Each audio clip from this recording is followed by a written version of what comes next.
I'm Dan Rangitsch. I was Phil's best friend growing up.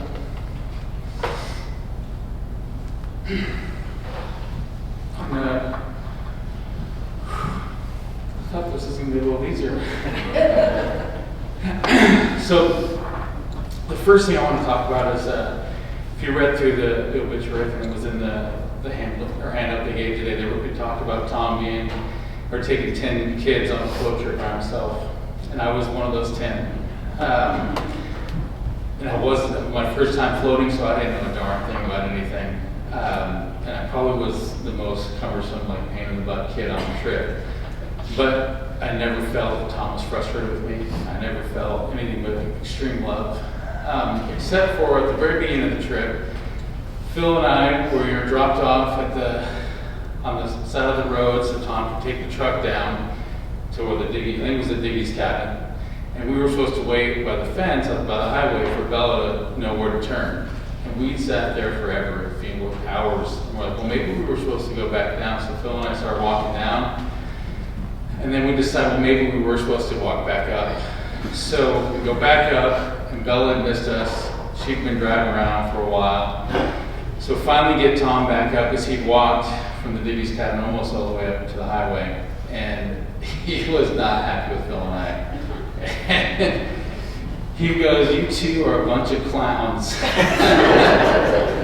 And we laughed about that for years. We still laugh about it, that Phil and I are a bunch of clowns.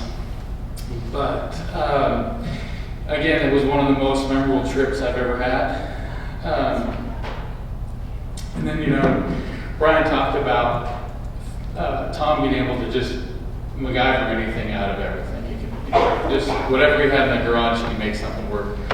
So my younger brother needed to build a Pinewood Derby car, and they had a special Pinewood Derby theme of trucks. So he asked Tom if he would help him build this Pinewood Derby truck, and my brother decided he wanted to build a fire truck, so Tom helped him with it.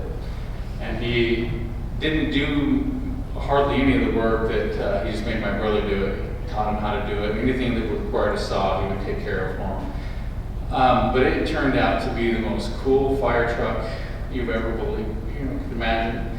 It had hoses. It had little tiny bars that looked like the railings of the fire truck. And there were probably 40 to 60 trucks that were involved in this Pinewood Derby, and they greatly had a competition to see whose was the best. My little brother's truck won out of all those trucks, and there were some really neat trucks.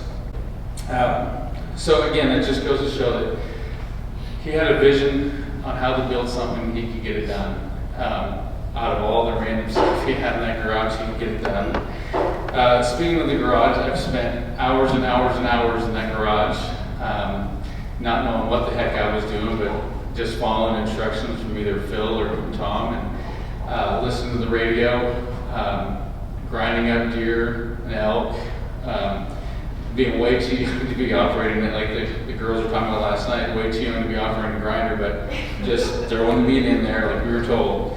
And then like Brian said, the beef jerky that Tom would make by having that rack up on the garage, even though Brian may not have liked the beef jerky, I loved it. It was the best thing. I went on a couple different hunting trips with Tom, and he always had a milk container that at the top pulled off, stuffed with that jerky, and I absolutely loved it. Speaking of food at the Cote's house, I was constantly involved in eating the leftovers, which Tom highly encouraged me to eat the leftovers, probably because he was tired of Bella adding ingredients to make it something else. Let's see here, hold on.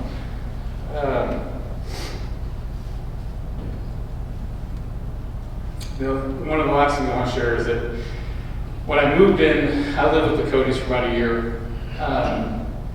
And I didn't drink at all when I was living with them. And like Brian said, that you sat around the table and whoever was there were drinking beers and having fun. And one of the first nights I was living there with them, and they had that going on, Tom goes, "There's a 6-pack of NA beer down in the basement for you. If you don't drink it, nobody else will." So it really got me into being able to palate alcohol and beer, and led me to be almost a Cote with my alcohol consumption. But I just want to say thank you to all of you for letting me be part of your life and Tom's, and thank you.